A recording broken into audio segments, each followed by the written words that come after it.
If you're a new founder, these 7 mistakes are lurking in the darkness, just waiting to kill your MVP. Question is, are you making any of these? And do you want to know how to avoid them? Let's start with a story. A founder spent 6 months building a sleek platform for project management, and it was tailored to large construction firms. It had advanced features and intuitive design, everything you needed to manage complex projects. But when they launched, nothing happened. No signups, no interest. Why? Because the problem they thought they were solving didn't matter to their target customers. These firms didn't need another project management tool. They needed a better way to collaborate and manage subcontractors. This happens all the time in B2B. If you're not solving the right problem, even the most well-designed and feature-rich product won't resonate. So how can you ensure your minimum viable product solves a problem your customers care about? Well, you go interview real customers and you ask open-ended questions like, what's the most frustrating part of managing large projects? You listen carefully and you let their input guide your product development. So the first tip is to validate the problem with customers before you build. Now, have you ever opened an app and felt completely lost because there were just too many options? That's cognitive overload. Imagine logging into a tool that promises to simplify your workflow, but instead it feels like assembling IKEA furniture without instructions. It's frustrating, right? This is where simplicity is critical for your MVP. Adding too many features dilutes your value and confuses your customers. With your MVP, focus on solving one major problem or delivering one clear benefit. Users should get it within seconds. Now, I want you to think about Sarah, a founder who built a SaaS tool for remote teams. Her beta testers told her the UI was a little bit confusing, but she brushed it off. She thought it was just user error because other people said they loved the product. So she launched without making any changes. And 6 months later, her churn rate skyrocketed. So how do you avoid the same mess?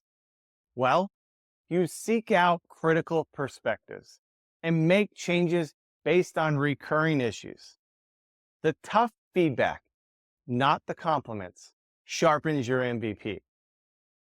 Now, I want you to picture a restaurant that serves sushi, pizza, and tacos. Would you trust it to make good sushi? Probably not. It might be better than gas station sushi, but I'm still going to avoid it. Now, think about your MVP. If you try to make everyone happy, your value gets diluted, and nobody knows what the hell you're really about. So, how does narrowing your focus make your product stronger? By focusing on solving the unique challenges of a niche audience. You build trust and show you provide value. Finding the fastest path to trust is the best way to grow. So target a niche, solve their unique challenges, and grow from there. Okay, now imagine you're offering a budgeting app. Which of these statements is more compelling? 1, save more money.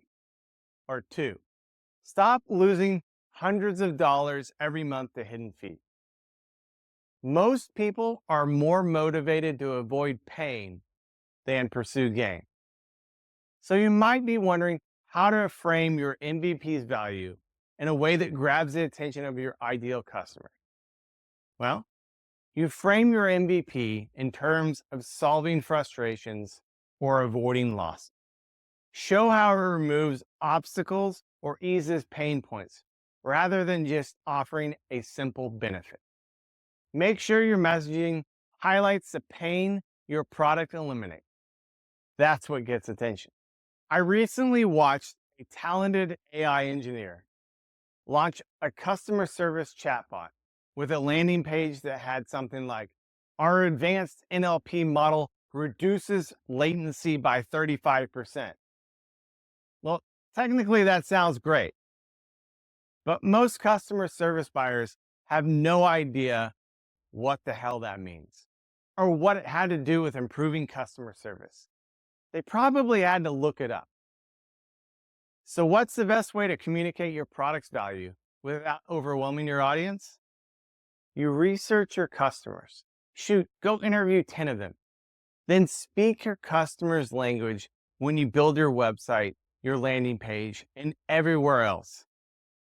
Think about if that new founder translated the copywriting to, our chatbot helps customers get faster answers, boosting satisfaction and cutting support costs.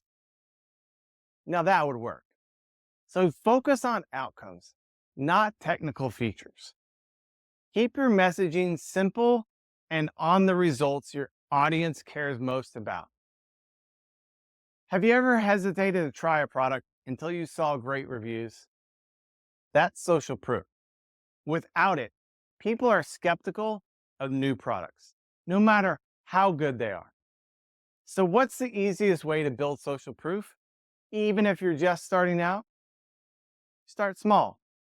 Get beta testers to share testimonials before you launch.